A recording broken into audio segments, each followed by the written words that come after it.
having more self-control when it comes to sadness, depression, and stuff like that.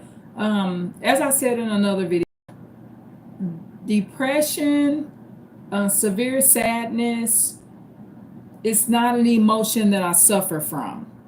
However, what I would like to do is go over some tactics on some things I do that a lot of people are afraid to do, y'all. Um, what does Carl Jung call it? He's a really famous psychologist from the 1900s that's passed away. He calls it like your shadow self, y'all, right? So,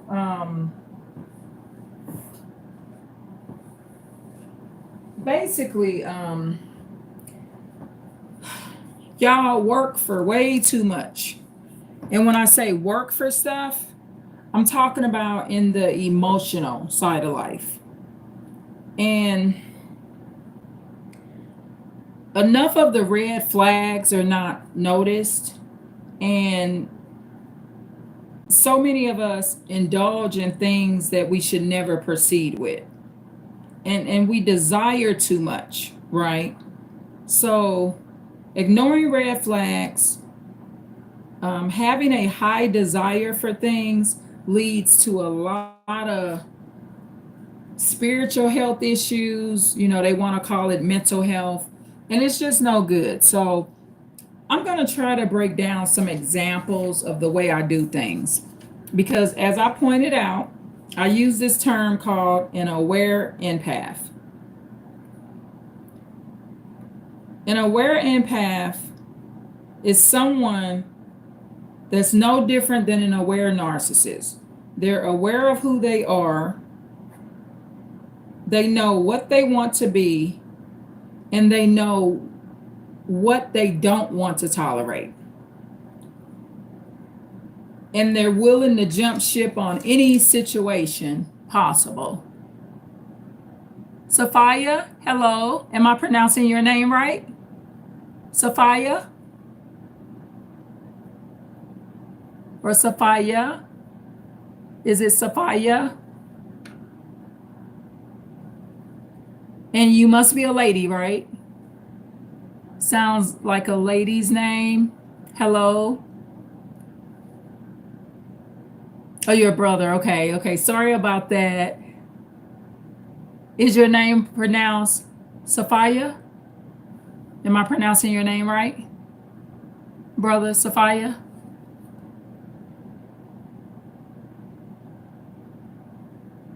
Okay, okay. Thank you for tuning in and thank you for leaving a comment as well. I appreciate that. So, this video is going to help men and ladies, okay? So, I don't know where to start because this is going to be some difficult stuff, right? So, you got to remember this. Nobody cares about you, y'all. Not in the way that you think. Okay, so as you come into becoming an aware empath, you're going to lower your emotional thinking. And this is a term I've came up with. Yeah, you may care, but you got to control how much you care. Okay? So I got a comment. So, okay.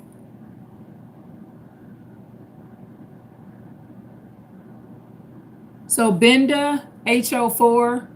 So yeah, you do care. Okay, which that's a good thing, you know, but you got to keep in mind you're here on this live.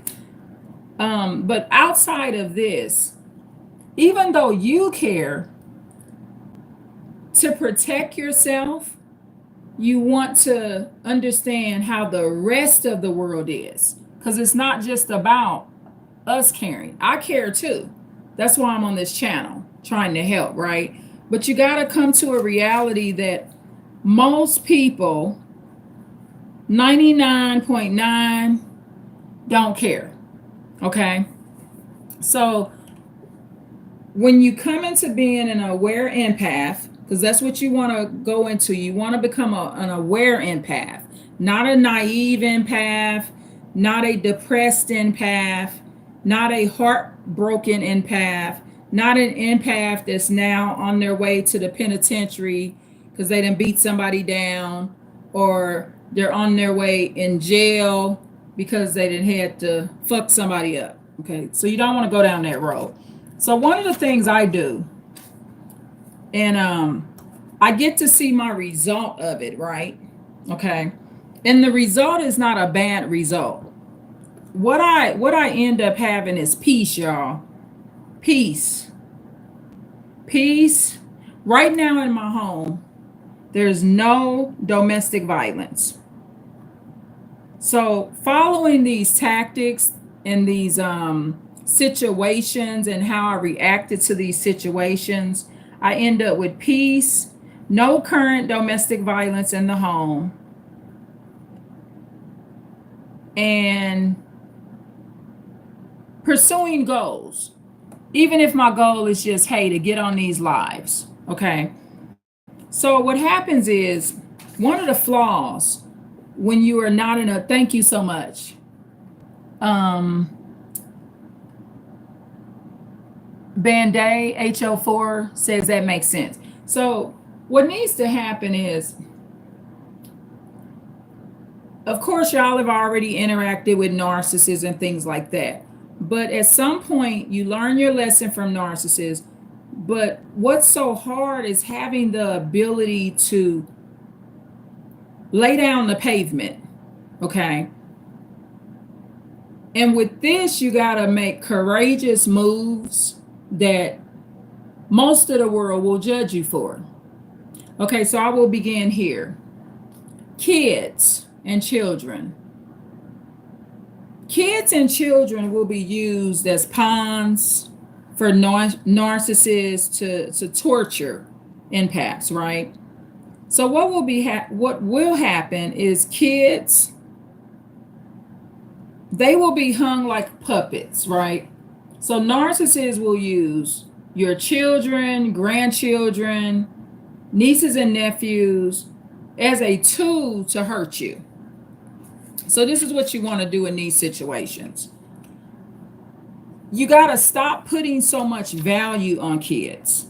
Okay, now when it comes to kids that are in these situations, if you don't plan on filing like a custody action to remove the kids in your care, and that's not something that you plan on doing, and you should think twice before doing this, y'all.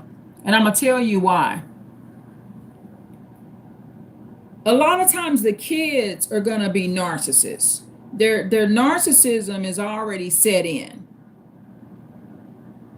So it really ain't benefiting you. See, as an aware empath, I understand that I'm not the Lord, right? And it is a delusion that you're going to change all these people. So what I do, I pull out of situations that represent no class, right? So I'll give you an example. I met a little boy for the first time, okay? He's about 8 years old. I was out of state. We was at a funeral. I'll keep his identity off this live right now. He's 8 years old. I'm an aware empath, okay? Not a narcissist. An aware empath, okay? So I met him. He's a relative. His grandpa had already passively, aggressively threatened me. I still went to the funeral anyway.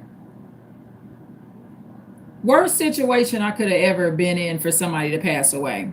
I went there. I walked up to the little boy.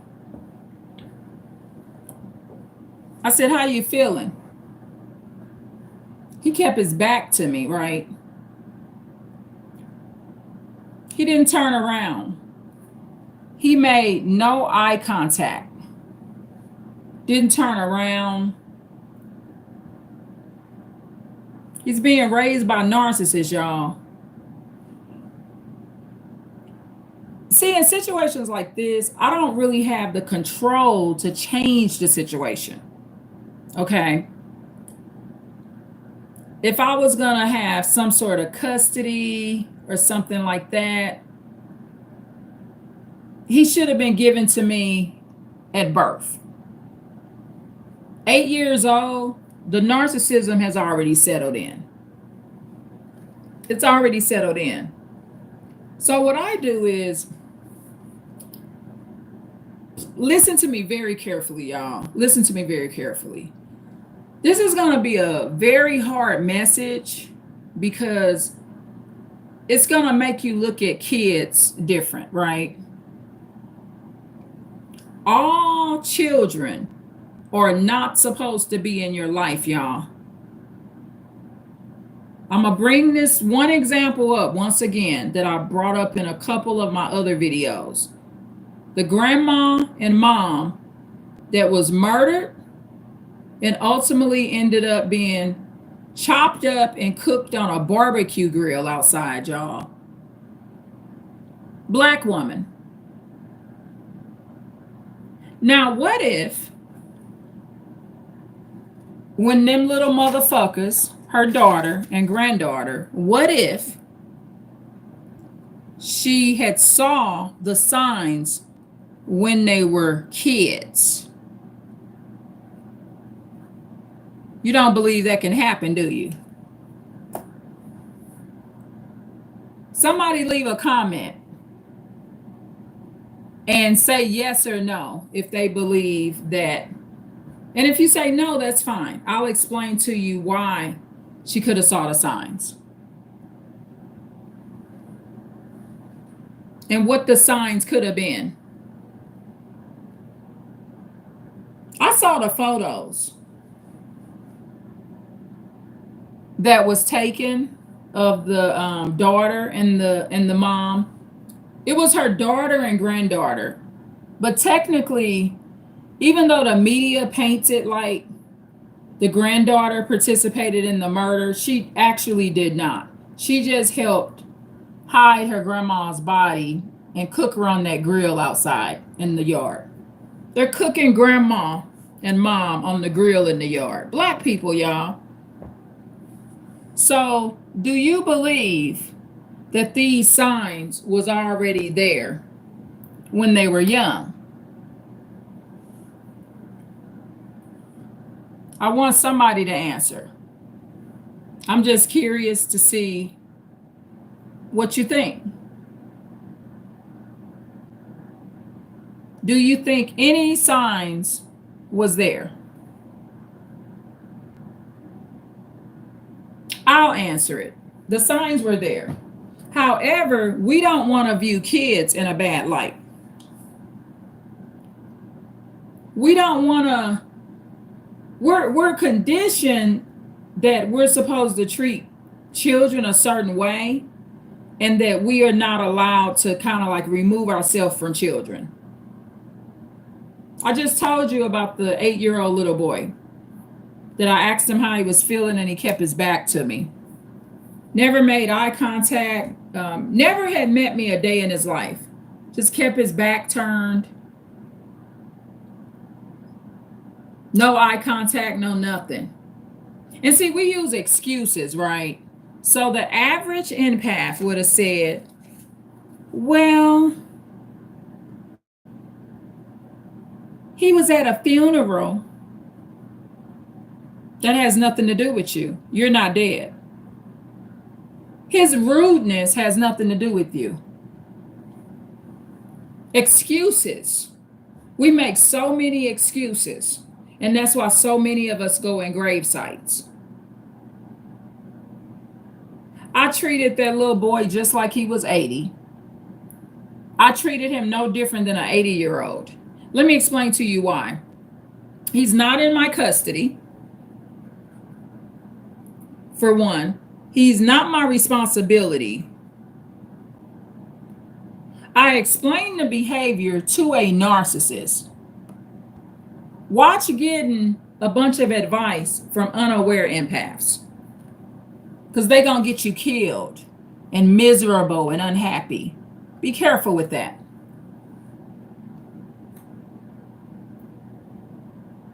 I will never interact with that kid again, no matter how old he gets. I don't deal with people like that. What do I do, y'all? Let me tell you what I do. I back off from kids like that. But I do participate and I am active in kids' lives here and there. I am. What kids do I support in general? Outside of children that I still have living at home. What children do I support? Anybody want to guess? Somebody guess. What type of children do I support?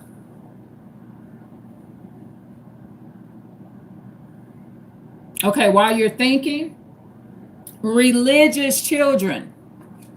Okay? I back off from kids with a lot of demonic energy on them, and I participate and I support kids where their parents have a religion and they're raising the kids in a healthy religion and the kids are praying people. I avoid kids and getting ensnared, like H.G. Tudor would say. Getting ensnared means you're getting in their web. With any kids that show a rude, violent, mean-spirited, asshole nature. And I pick up the red flag when they're very young. And I stay clear of it.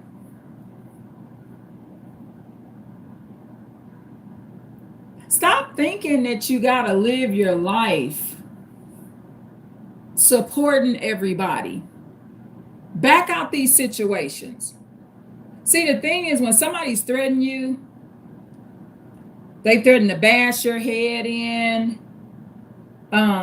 These were some of the threats from the grandparents and the step grandma. Threatening to bash my head in. I'm not threatening none of these people. As an aware empath, I got too much class to be around these kind of people. To be around them and the kids they around. Their blood relation don't matter, y'all. You only get one life, right? Why you gotta spend it on assholes? That little boy, 8 years old, acting like that, he's not gonna be shit but a problem. That's it. See, I don't live in these fantasy worlds, right? Like, I'm gonna be able to change everything.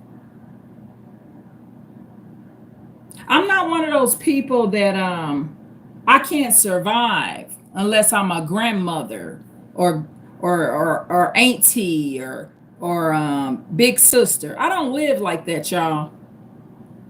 I live getting away from these demons. I don't support any children unless they have a history of a prayer life. And you know what I get?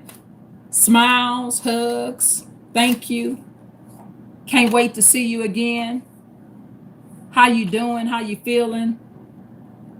Is everything going okay with you? It's called sweet children, y'all.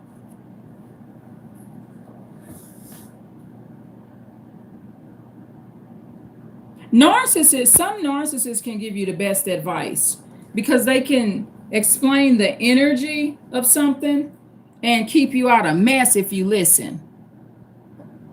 I ran it past a narcissist on how the 8-year-old little boy acted. He said he's mean-spirited. I'm not going to be able to change that about him because I'm not raising him. He's not a preen-natured man. Now, can the Lord intervene and save him later? Yes. It's not my position to save everybody, y'all. Thank you for the likes as well. It's just not my position to save everybody. A lot of people would have pursued that situation, chased him around. I got a call like 2 years after that with the grandpa asking me if I wanted to fly in town. They'll pay for my tickets. Nah, I'm not going to no, I'm not doing that. For what? Stay at a 5-star hotel. Why I'm at a hotel to see some kids when I got a house, y'all? Explain that. This is why a lot of people going in grave sites. They so easy to be set up and killed. All you got to do is ask them if they want a free plane ticket. Why would I take a free plane ticket from a nigga that threatened me and let his bitch threaten me? Why would I do that? To see some kids? No. These are courageous steps you're going to have to start taking to free yourself of bullcrap so you ain't put out on no grill and barbecued. This is some of the stuff that the grandma and mother that got barbecued and chopped up on the grill didn't notice. Okay, so next example. Inconsistencies, y'all. I think the best person to date ever in life is a ex-pimp. Date an ex-pimp and you was not his prostitute. And see how much knowledge you gain. So I'm going to share some knowledge with you that can help men and ladies. Okay, so you ever heard of that term? It's called making a move, right? So it's like playing a game, y'all. So you make a move, okay? So it's no different. Sometimes, every once in a while, I get a bad comment in here. And they comment, say something off the wall. And I handle the comment. I don't spend my entire live on it, but I handle the comment. So, religious men.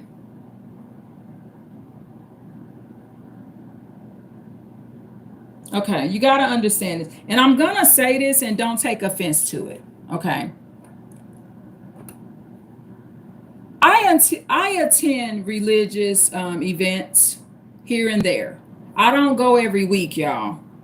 But I am active online with some of the lives and things like that. And I do actually walk into religious institutions. This year ain't gonna end before I walk into a religious institution, whether it be a church, a mosque, Catholic mass. I'm walking in somewhere before the end of this year. Okay, so men that claim to be religious men,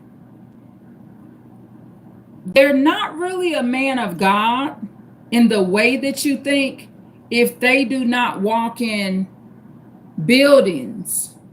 If a man claims to be a religious man and he refuses to walk in churches, masjids, mosque, Catholic mass, that's not a religious man for real. It's not a religious man. So, okay, that's a red flag. So the thing is, you got to look at things just like you would a bank loan, okay? So if you wanted to get a loan, a small business loan to start a business, you wouldn't start the business until you got the loan but you would want to interact with the bank that has the potential to give you the loan, right?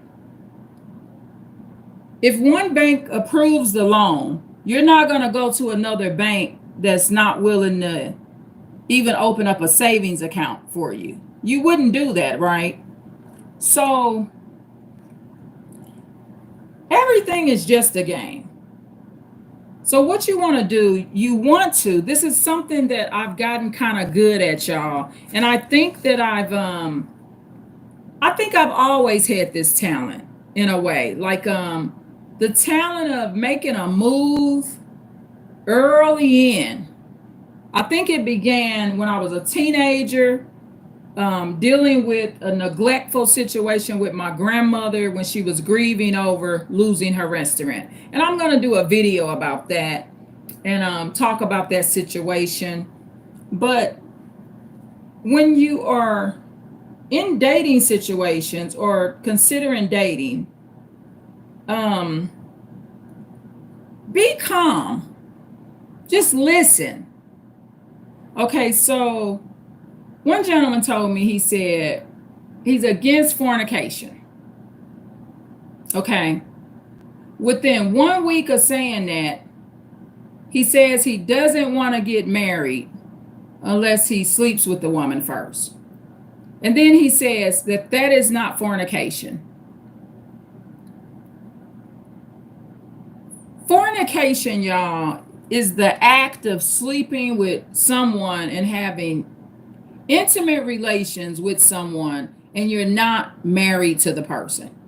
That's all it is. That's all it is. Even if you are going to marry the person and you say, well, I'm going to marry them January 1st. If you have sex with them in December prior to January 1st, that's considered fornication. That's all it is. It's just that simple. So what I've learned to do is I don't argue with people about certain things. I just told the gentleman, I said, that's gaslighting. He kind of laughed it off. I said, that's gaslighting. If you sleep with somebody before marriage, you are fornicating. That's the bottom line to it. So what happens in these type of situations, there's a flaw that a lot of people have that I don't have, and I've learned to use this as a skill. So the flaw is they work for stuff. And when I say work for stuff, I'm not saying work to buy a house and stuff like that. This is not about materialistic stuff per se. They work for people to have a status in their life. Okay, so when a gentleman says, he says, whoever he gonna marry need to fornicate first. He said because somebody can marry him and have never had sex with him, but refuse to do it after the marriage. No man believes that, y'all. It's just not true. If a man marries you, he is for sure that you're going to have sex with him. He knows it for sure. Once a man marries you, he does not have a doubt that you're going to have sex with him. If I married a man, he knows for sure I'm going to have sex with him. But stop believing everything people say, because they don't even believe it. So no matter how much you love and care about people, you got to pick up on the red flags early on. That's all you got to do is just pick up on contradictions. They say they hate fornication, but they want to do it before they get married. But they just said they hated fornication.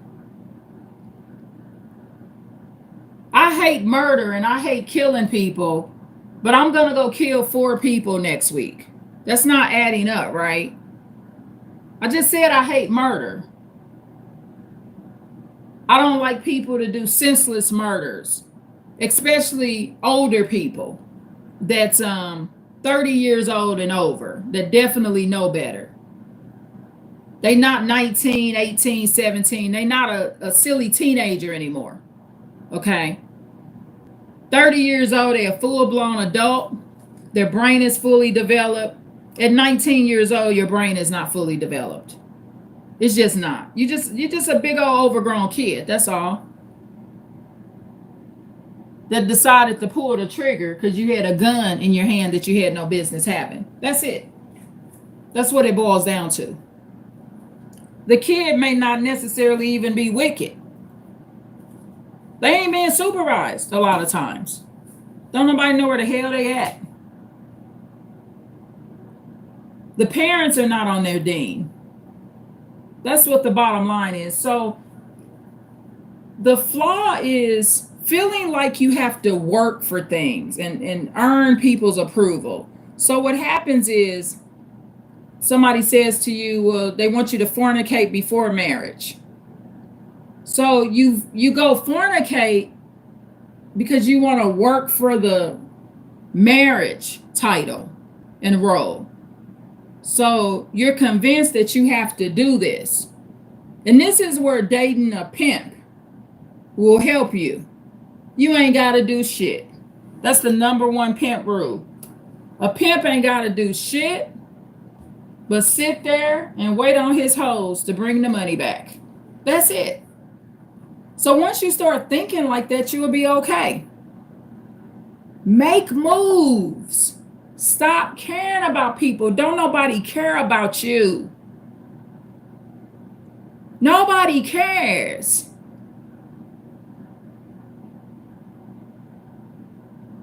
A lot of you just got out of fornication. You fornicated 5 years, 10 years, 20 years. And now some bastard wants you right back in the situation. But you got to fornicate first to earn a marriage? That's a bad plan that you have in your relationship. But the man and the lady claiming they religious people. It's not a religious person because he don't go to church. This is how people talk. Worldly people talk like this. So you make a move. I don't work for people and for their approval. When people tell me, well, you got to do this. One sister told me, she said, well, you got to go, meet the kids at the motel and hotel, and then, then they'll be able to come out to you and stuff like that. No, I don't. I ain't got to do none of that shit. Only thing I'm supposed to be doing is praying, y'all. Living like this, y'all, keeps all that depression. None of that exists over here. Because I don't need to work for the approval of people with bad plans. People are just testing you, that's all. Nobody cares about you. Everybody just wants something from you without earning it and without having to give you anything in return. Red flags, when somebody says they don't want to be obligated. They just mention this in a roundabout way. They don't really want to be obligated to certain situations. And then they say they want to be married. That marriage that they're saying that they want to be in, that's a form of future faking. The problem with unaware empaths, they don't know who they are. Just like unaware narcissists don't know who they are. See, I know who I am. So I can say I don't want to be obligated, and at the same time say I don't care nothing about being married. But an unaware empath, they speak kind of double-sided because they don't really want to accept who they are. It's okay to be selfish. It is. The only thing that needs to be worked on if someone is selfish is they need to work on stop bringing people and drawing people into their selfishness and accept their selfishness and say, I don't want to be obligated and I don't want to be married. Because somebody that doesn't want to be obligated does not want to be married, if that makes sense. So as soon as people make kind of like a contradiction and they make those consistently, just point it out. Don't argue with people. Just make a move. Keep it out of your house. If you're on a road and you don't want to sin, keep it outside the house. Don't move people in that don't want to be obligated, that don't prefer to be obligated. What will happen in these type of situations? There will be a level of neglect that goes on in almost every relationship that they participate in, especially an unaware empath, because they don't want to accept that they don't want to be obligated. The best way to not have to work for people and be in my situation is live in your own residence, y'all. Be primary in your own residence. That will free you up. If you are not willing to put in the work to be in your own residence, you're always going to be under the rule and dictatorship of other people. Roommate with people that's just as laid back as you are. So ultimately, I avoid relationships and situations with demonic ass children. I don't fuck with demonic kids. Kids to me, as an aware empath, is damn near worse than some adults, because they gonna fucking grow up. This little rude ass 8-year-old boy that doesn't even have enough respect when an adult is talking to him to turn around and look me in my eye and speak. First time meeting me. Oh, I don't want to be around when he grow up, dog. I don't. That's why I don't suffer from all this depression. Because when he grow up, I'm nowhere around. I'm in another state.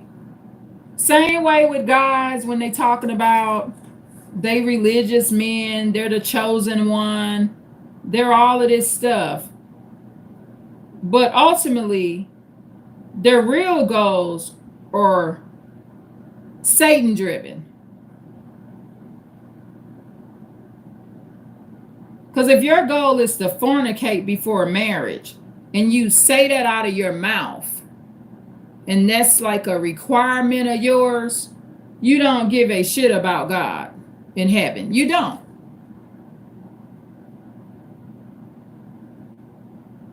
And you're only believing that and you willing to disobey the rules that you claim you believe in so much because you're not actively going to church or the masjid or the mosque or Catholic mass or wherever you go. The Kingdom Hall, wherever you're going. You're not learning the lesson. So for me, I don't argue. I'm not going to sit up and argue with somebody that tells me you can have sex before marriage and it's not fornication. I don't argue with that type of stuff. I just notate it. I know that that's not true. Look at the word fornication. That means to have sex before marriage. I'm not saying you're going to go to hell because you fornicate. Most likely you will not go to hell if you marry a person. You get married as soon as possible. But you got to see manipulation early on. And you should not be caring if they're a narcissist or not a narcissist. You should be caring about the mixed message that they're sending. Because really, the message is not really that mixed like you think. They outright telling you, oh, they don't want a marriage on paper. No marriage on paper. So another thing I do, I let people talk like this. If it doesn't align with my goals, I just cancel plans. Just cancel the meetup with them. That's it. Don't sleep with the person. Sometimes you can be best friends with people like this. Just don't sleep with them. They don't want to be obligated. They don't ever want to be married. They don't like responsibility. Some of them will say stuff like that. Just don't sleep with the people. It is such an advantage to not be sexually active because you are not in these miserable situations, y'all. You got to make moves on people early on. I was just talking to a relative yesterday, and there was a particular sister, young teenager, about 19 years old. Myself and my relative, we talked to her about not smoking marijuana while she's pregnant.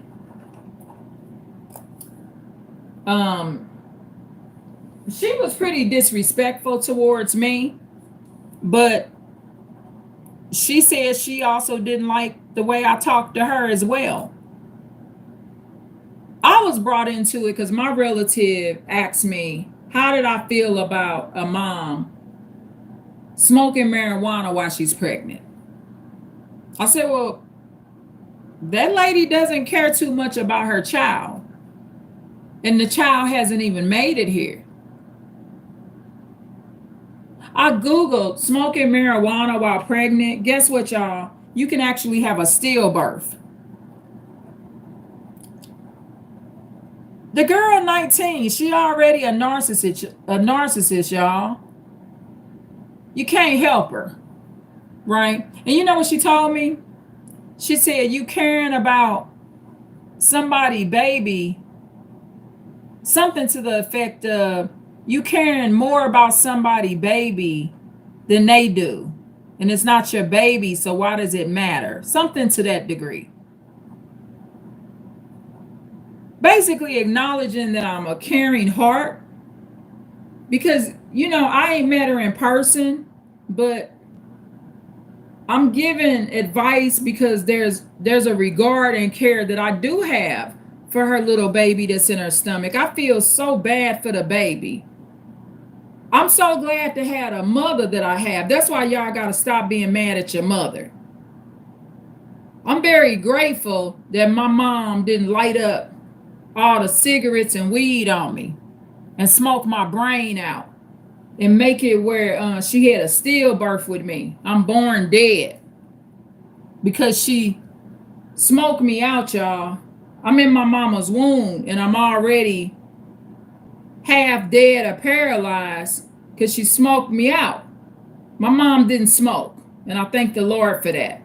But this girl, 19 years old, me and my relative talking to her, he's already gave her advice to stop smoking. I wouldn't have even known. I had no clue that smoking marijuana while pregnant can cause a stillbirth. I talked to her.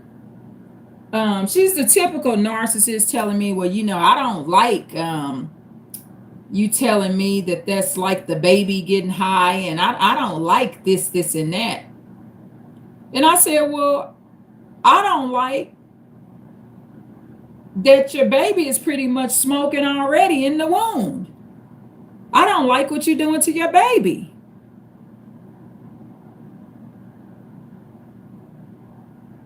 What she don't like, I don't like.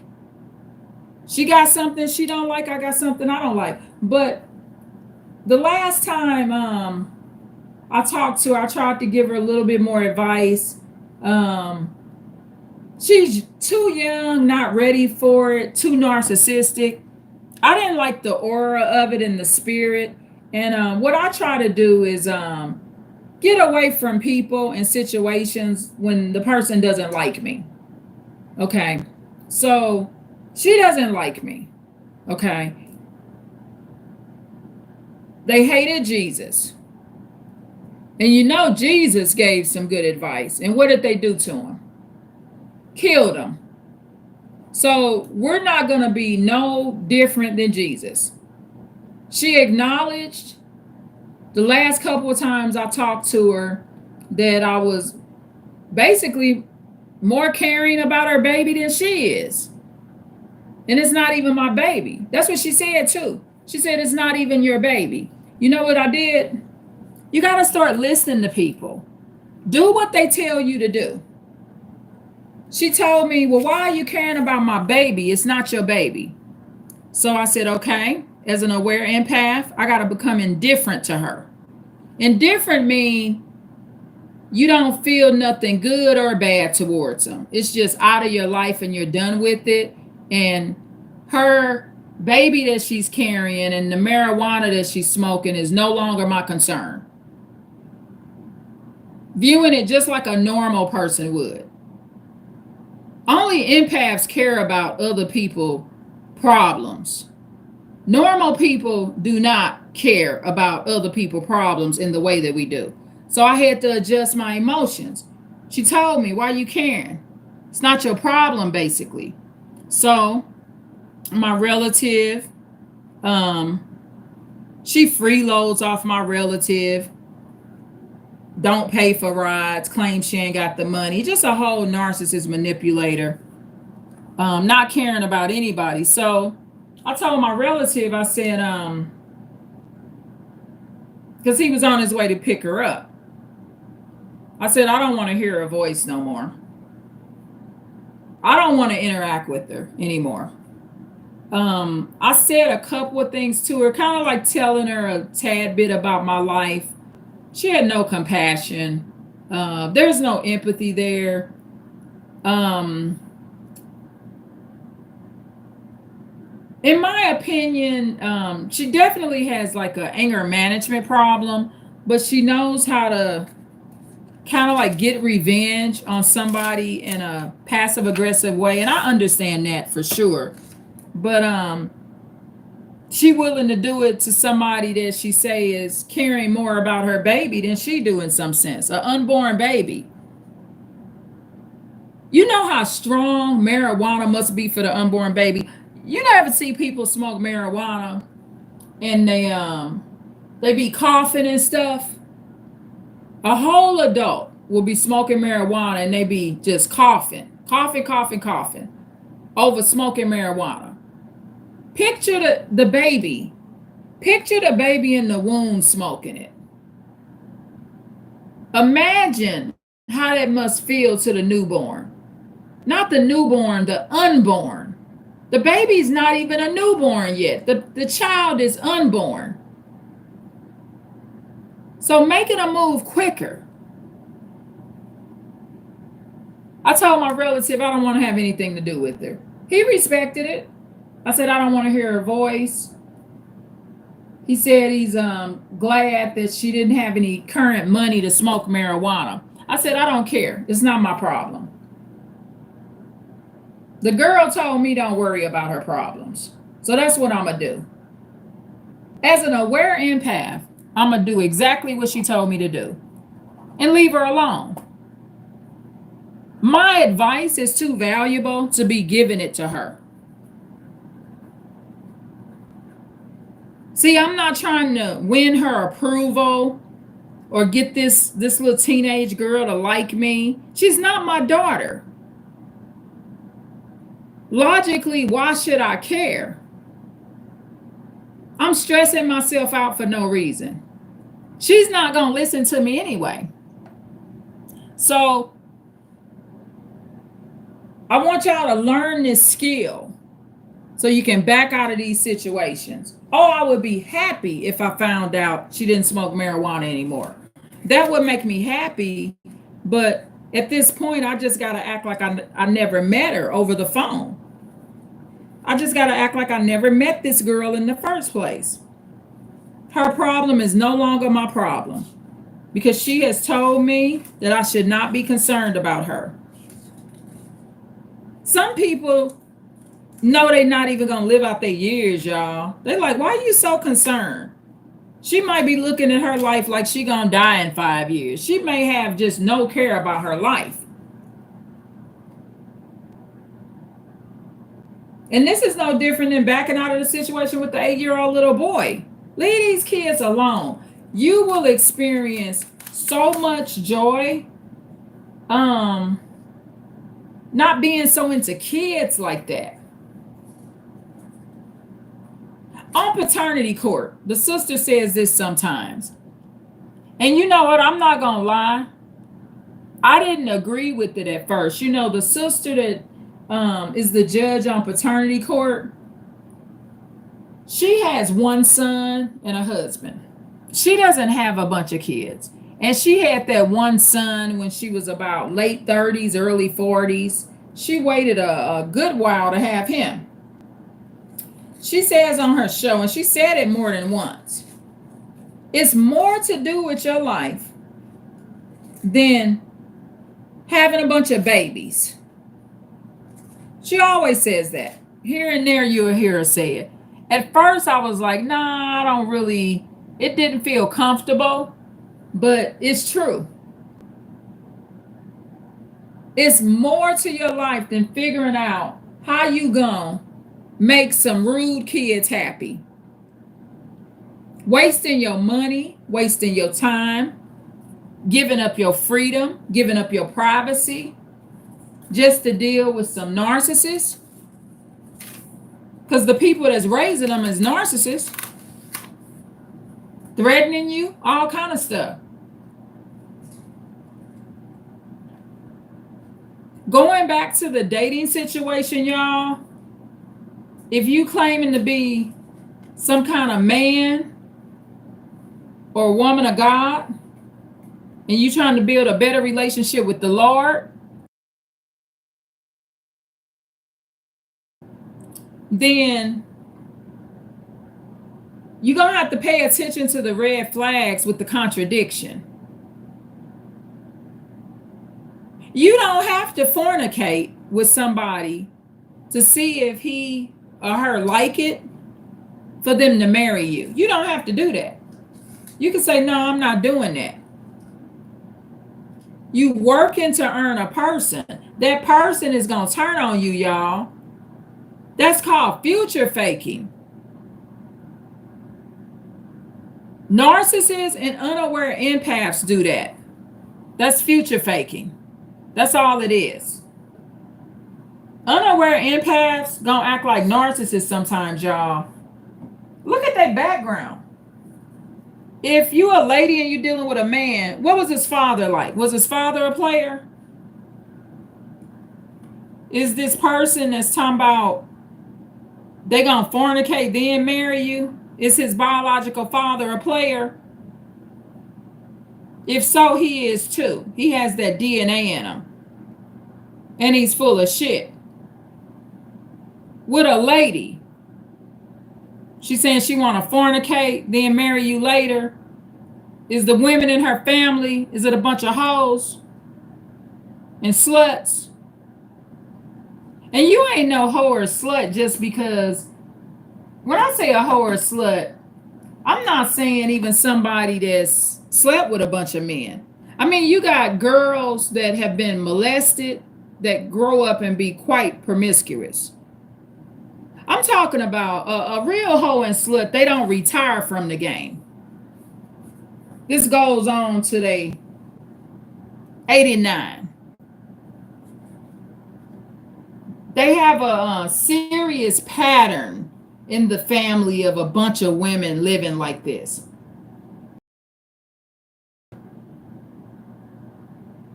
They didn't turn it into a testimony. They didn't go and get married later. They never fixed the problem. Being a hoe, a slut for a lady, that's about your mind too, and the mentality. Girl was like a molestation victim, and she grew up and was real promiscuous. I don't care if she slept with 200 men. That's an outcome of that molestation. That's not really a true hoe or slut. That's a hurting woman that's just on the bad side of the road. I'm not really speaking of those situations. I'm talking about just inherently being a hoe or slut for no reason. And then this person is trying to play with you in the dating situation. It's nothing gonna come out of it. You gotta pick up on the red flag early. Do empaths gaslight? Do empaths gaslight? Let me answer that for you. Yes, they do. Because an empath is going to be a mixture, like H.G. Tudor says, they're a bundle of both. They have empathy and narcissism. So, yes, they gaslight. The only difference is they ain't going to do it as often. When you point it out to them, they're going to laugh instead of cussing you out. But empaths gaslight. Yes, they do. They say things that's not true. They play with your reality because the selfish side of them, they want something that they probably shouldn't be having. And you just got to make a move. I don't argue with men. What I do, I give men what they ask for. If a man tells me he doesn't really want to be obligated, he doesn't want to be married on paper, he wants to fornicate first, just don't sleep with him. This should just be your hangout buddy or something. Stop getting so attached. I'm not going to work for this man and do anything. I'm not going to try to win his approval. I'm not going to try to win his approval. I'm not getting ready to try to win this 8-year-old rude ass little boy approval. That's all. And you'll have peace. That's it. That's the advanced insight here. Don't work for it. It ain't worth it.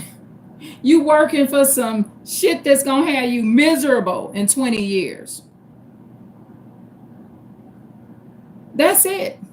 You're just going to be miserable.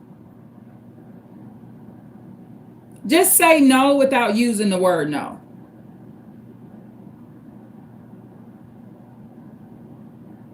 When somebody gaslights you, don't fight with people, y'all. When a man tells you that sex before marriage is not fornication, do not indulge with that dispute. You already know sex before marriage is fornication. The man is tripping. The man, daddy, is a player. This man's father, demonic energy is on him when he's talking. That's it. The man got player pimp mode on and don't even know it. That's why they call him, that's why I call them unaware empaths. A true narcissist has to come out of my life. I'm not even going to be able to. Narcissists, y'all, they're very moody, and so that's just not going to work. Narcissists, they're out of my life. You know what I mean? But empaths are cool to talk to. But then an aware empath and an unaware empath, that's going to be a struggle.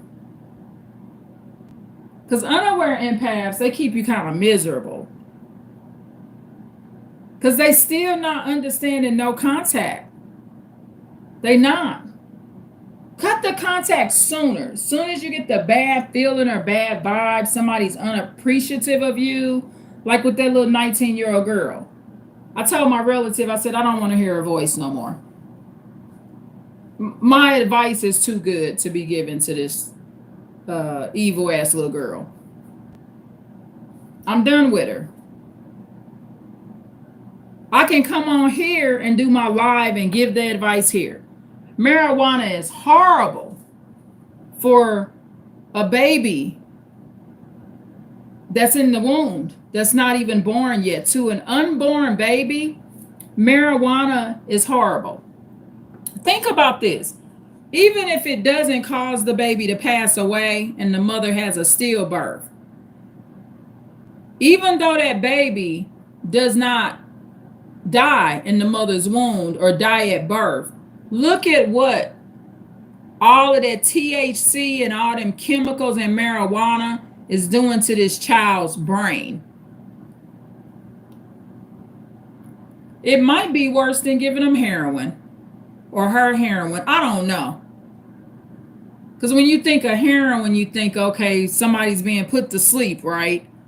The baby gets an extra nap. I don't know what drug would be the worst for a woman to take while she's pregnant, but I want to be around people that got morals.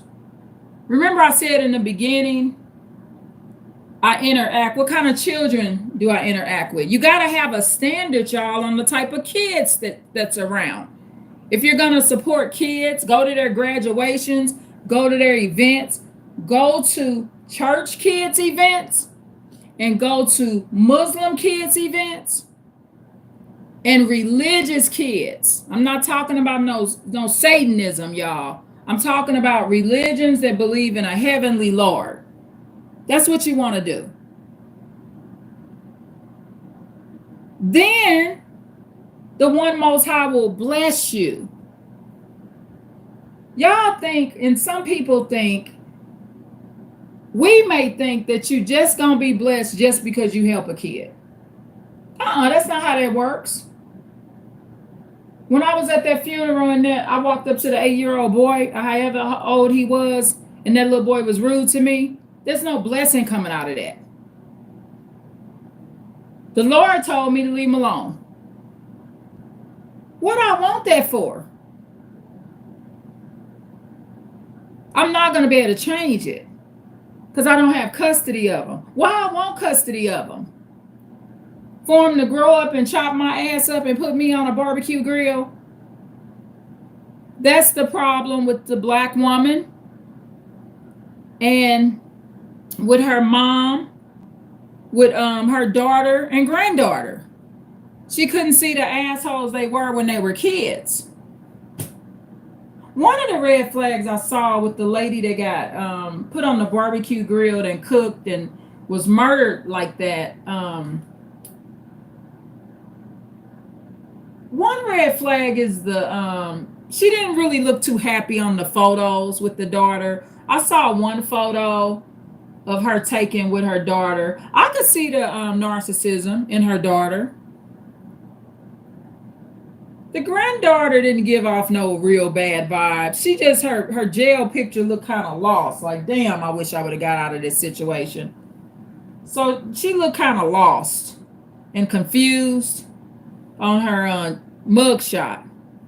But the daughter and the mom, of course, is who got killed by her daughter and granddaughter, cooked on the barbecue grill. Just go to YouTube and look it up. Mom and granddaughter cooks grandma on the barbecue grill. The grandma didn't look happy, y'all. She just didn't look very happy. And that's a red flag. We got to stop doing things that don't make us happy.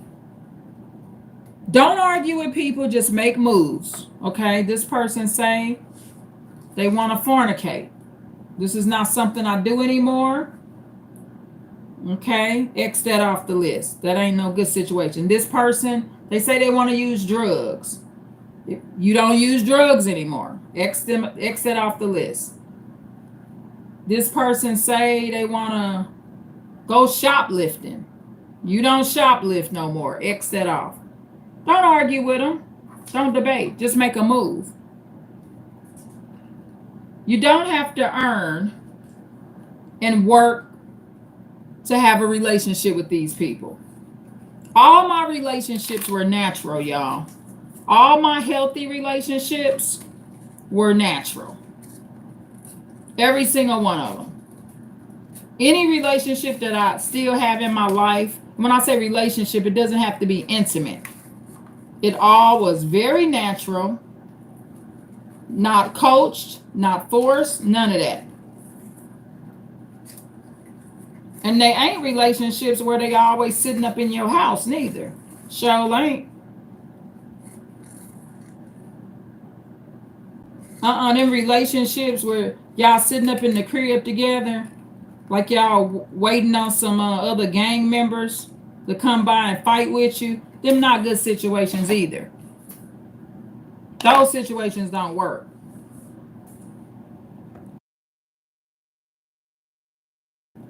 Because sometimes you're getting too close to the person and it just won't work out. So take some of these suggestions. These are some of the areas I'm very strict in that I'm willing to step out there and take the risk. I have no fear. That first red flag, like the little boy I was telling you about. He's not a spiritual little boy, y'all. Can the Lord touch him later? Can I pray for him? Yes. I'll work on doing that more. Could he potentially call me in the next 15 years and maybe some good happened to him? Yes, that's possible. But how our role is like this. Just like a prostitute never forgets her pimp. She'll never forget him. I don't care how many husbands she get. She will always, in the back of her mind, remember that pimp that stumped her out on the concrete in front of the other prostitutes and sex workers. So what I do, I leave my memory behind. And I don't care if it's not viewed as a good memory. He's old enough to remember the little boy at the funeral that was about 8 that kept his back to me. He'll remember that. And he'll remember he never saw me again. That'll teach him something. I could pass away, y'all.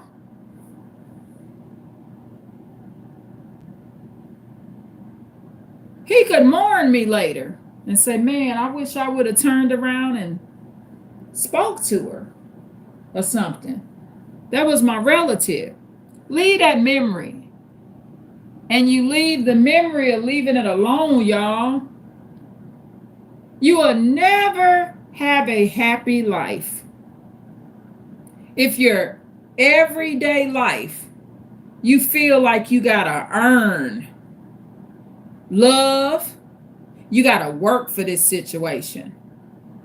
You're not getting paid for this. I don't get paid to work for that little boy and earn shit with him. I'm not his mom. Like the 19-year-old little girl told me. It's not your baby, ma'am. That's not my son. That little 8-year-old boy that's rude, that's not my son. Leave him alone.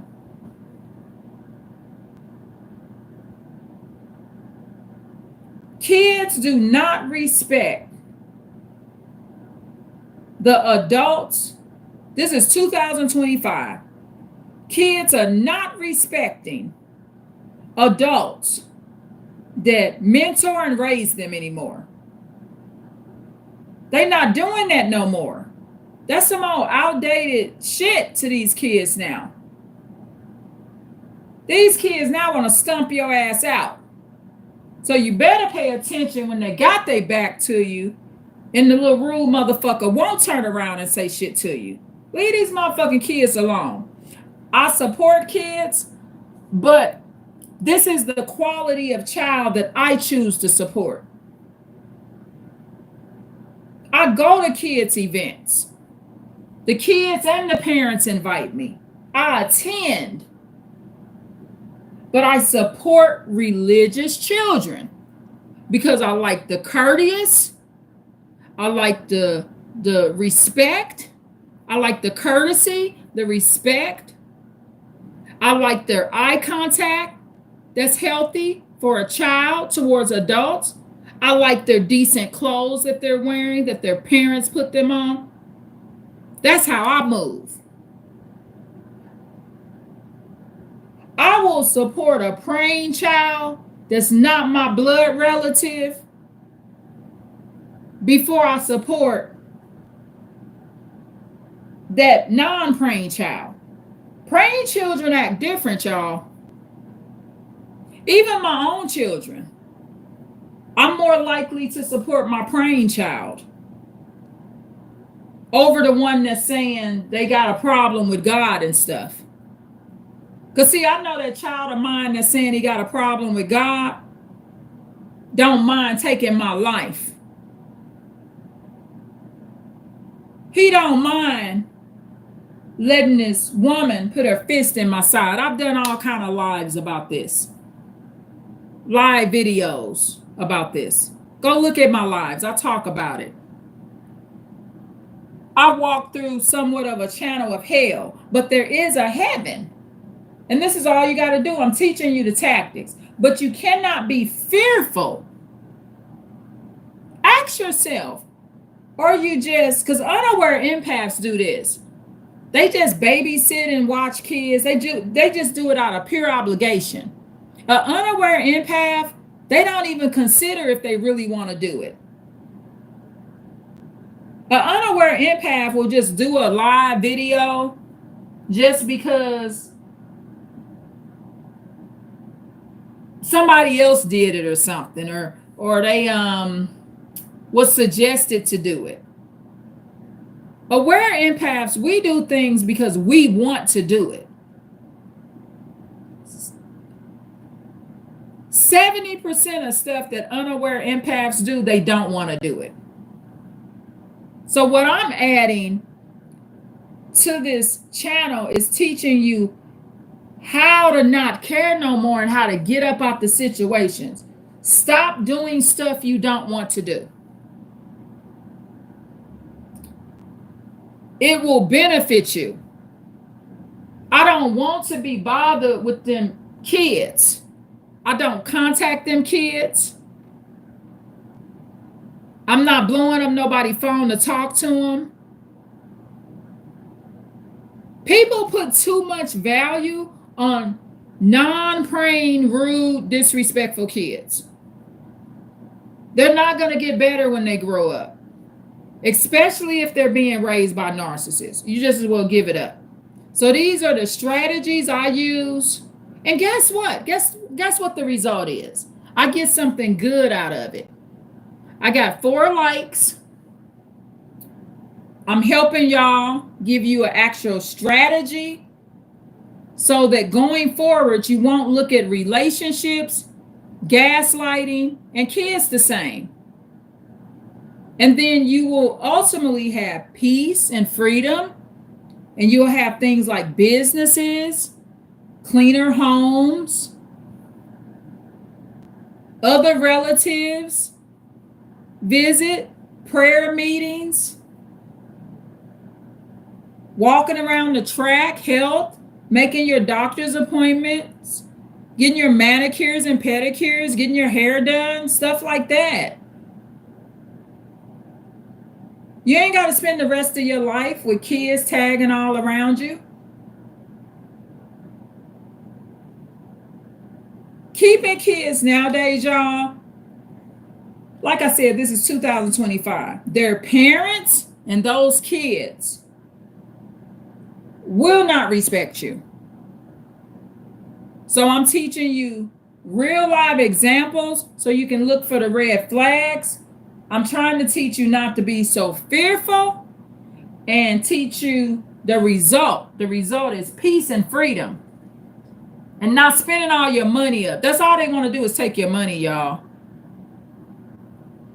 And they're not going to show you any respect if you're not like a millionaire or something. That's another thing it's about. Like a lot of the threats I get and stuff like that and the disrespect, it's because they don't consider me Bill Gates, y'all, or Melinda Gates. I'm not a billionaire or a millionaire. But I am in morals. But see, demons, they don't respect your $1 million in morality. They don't respect that, y'all. Stay out these situations. You supposed to be getting narcissist free, y'all. It is possible. Even when you go through little short spirals of unexpected domestic violence, you can make it out of those situations, y'all. You truly can. And the Lord will support you more. Okay? Please like, share, and subscribe. After the live, you can always leave a comment. So, Sophia, thank you.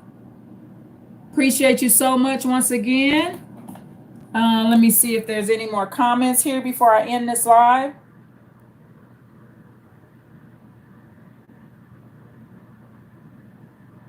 Ben Day, Ho 419.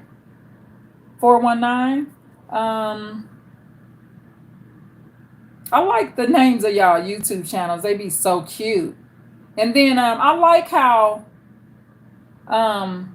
Ben Day, Ho 419. I like how he said he cares, and that's a good thing. And that's safe. I mean, he's in a safe space to put it in this live, but he got to be careful painting that to the world, because it will put him at risk of being manipulated by the wrong people.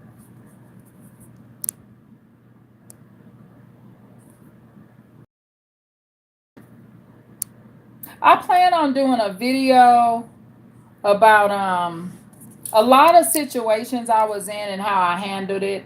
Some of the stories, y'all, might be funny.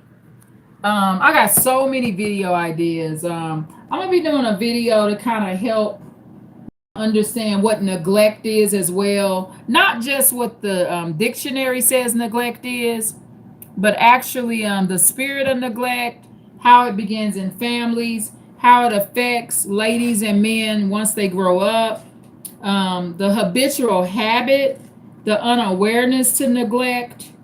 I'm going to be doing a really good video on that. I experienced neglect throughout my life. And you can be very neglected and have all the money that you need.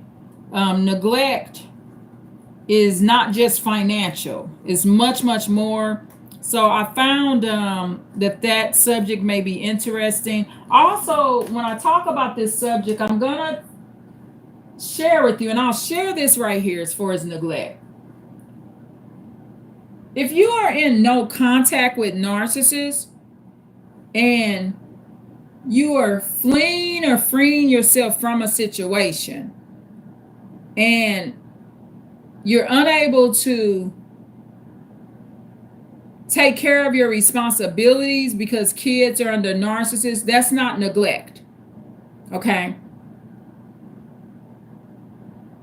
If the grandpa and the grandma of some kid is threatening me and I choose to completely remove myself from that situation, that's not neglect.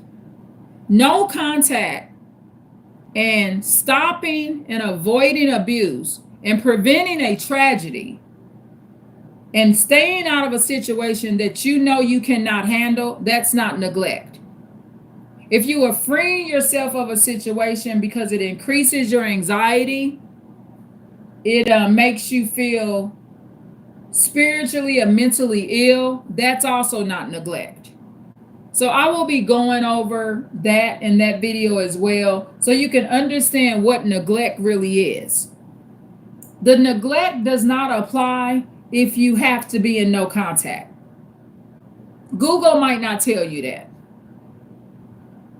But if your grandkids, grandma or grandpa is dangerous as hell, then you're not neglecting the grandkids when you leave the situation alone, because it's a no contact situation. Most neglect is going on amongst the people that's right around you. Those are the people you're neglecting. Like my son here, I was having a conversation with him when he got off work and stuff. If every time he get off work, I never talk to him, I never give him a hug, say, how you doing, son? How was your day? How was your day at work? If I never praise him and honor him and pray with him and stuff like that. That's neglect. You're neglecting the people that's right around you, that's in the home with you. Never telling your boss at work thank you. Never telling your pastor thank you. That's who you're neglecting. You're not neglecting people, adults and kids, that you got to be in no contact with so that you live a healthy life. That's not neglect. So when I go over the video of the breakdown of neglect, I'm just letting you know that those situations are not neglect. And I'm going to teach you about and go over some examples and situations and how I experienced it as a teenager before I moved out of town from my grandmother, and how I handled the neglectful situation, and how I'm using it right now to better my current life. You can use a situation, y'all, to better your current life. You know that? Because you can do the opposite. You can do the total opposite. Okay? So, please like, share, and subscribe, y'all. Welcome back to the Advanced Insight channel. I think it's getting ready to be like daylight here pretty soon here, y'all. So, yes, please like, share, and subscribe. Thank you for tuning in. Thank you for the likes. I'm very grateful for the comments. Every live I've done, people participate. And I really appreciate that. I really do. Here, you're going to get information that a lot of people are scared to tell you. In summary, watch the kids that's coming in your life. Because the kids that's coming in your life, that's going to be your downfall for your future. I told you which kids to interact with, y'all. Praying kids. Leave these little demons alone. Okay? People not raising these kids up in the way of the Lord. Leave them alone, y'all. Leave them alone. It's not worth it. I love my peace and my freedom. And I got my tea here. I'm going to be drinking my tea. Okay? Be kind to the kids that the Lord has put in your midst. Some of those kids, they may not even be your relatives, y'all. Treat them with love and be grateful for those children. Because those are the children that's being raised up in the way of the Lord. Please like, share, and subscribe. Tune in for more right here with the Advanced Insight channel. I love y'all. And once again, thank you for the comments. Thank you. Bye.